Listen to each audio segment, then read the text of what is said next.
You're watching Sonic Shocks, where we are joined by Biff and Saxon. Very nice to have you. Good to be here.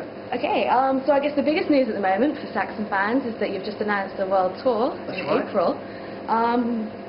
Whereabouts, even though it says a world tour, whereabouts, what countries are you visiting? Well, Australia, America, Europe, South America.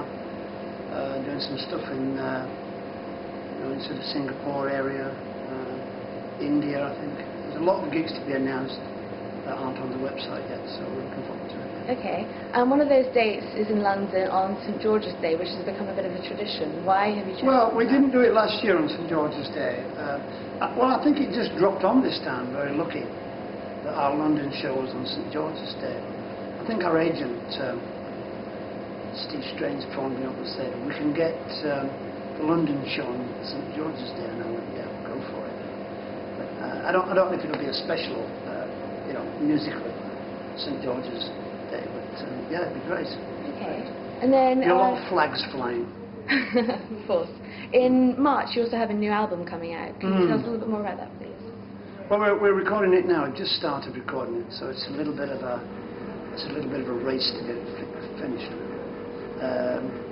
So yeah, it's going really well, and we're writing songs as we're recording. So it's a little bit like the 80s actually, usually around the 80s, and we were stuck in the studio because the snow was really bad, which is pretty strange as well, because that happened in the 80s as well. So I don't know if it's a good omen or a bad omen, but yeah, it's great. The band are playing really well, and we're recording much more live in on this album. Everybody's playing together in the studio. So we haven't done that for quite some time. So we're going back to a more basic way of recording. Can't wait to hear it then.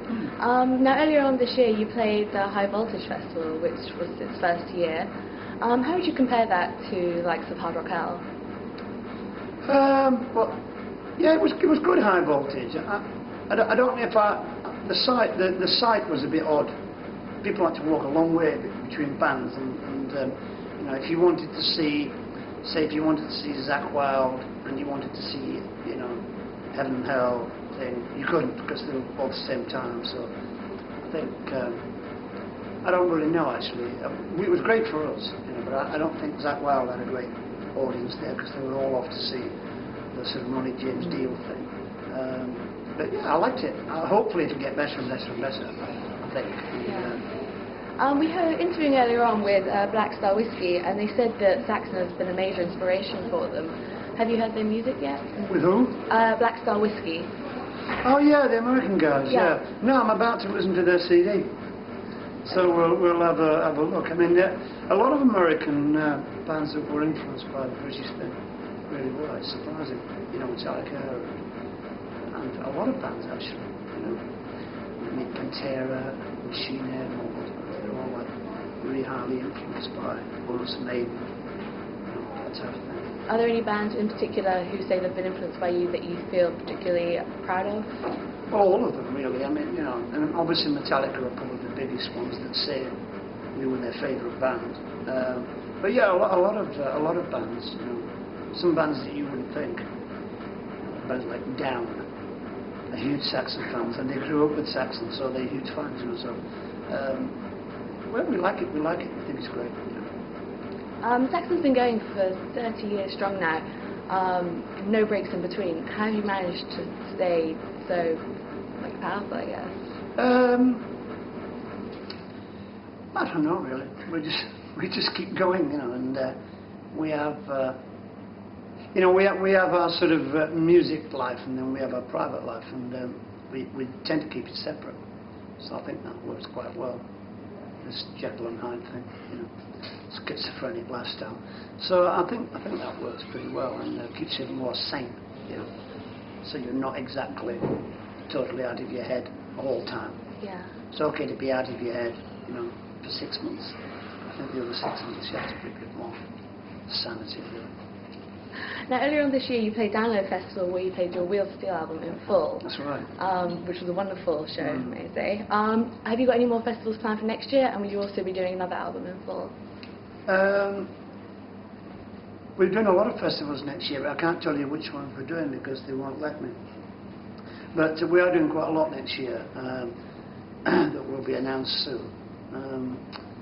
We don't have any. The only festival, the only gig we're doing where we're doing an album complete. We're doing this 70 Tons of Metal thing on the cruise ship from Miami to Mexico and back, and we're doing Wheels of Steel on the way out and Strong Arm Galore on the way back. So just a special thing for the promoter, really. And but we don't have any more plans to do specific albums. Okay. I mean, the guy at Sweden Rock wants us to play Denim and Leather. So I think we said yes to that. I don't know yet. You know, that's the end of the European tour. But that might be cool, because some people rate Denim and Leather as the sort of probably the best one of the big trio. Okay. So it's nearly the end of 2010 now.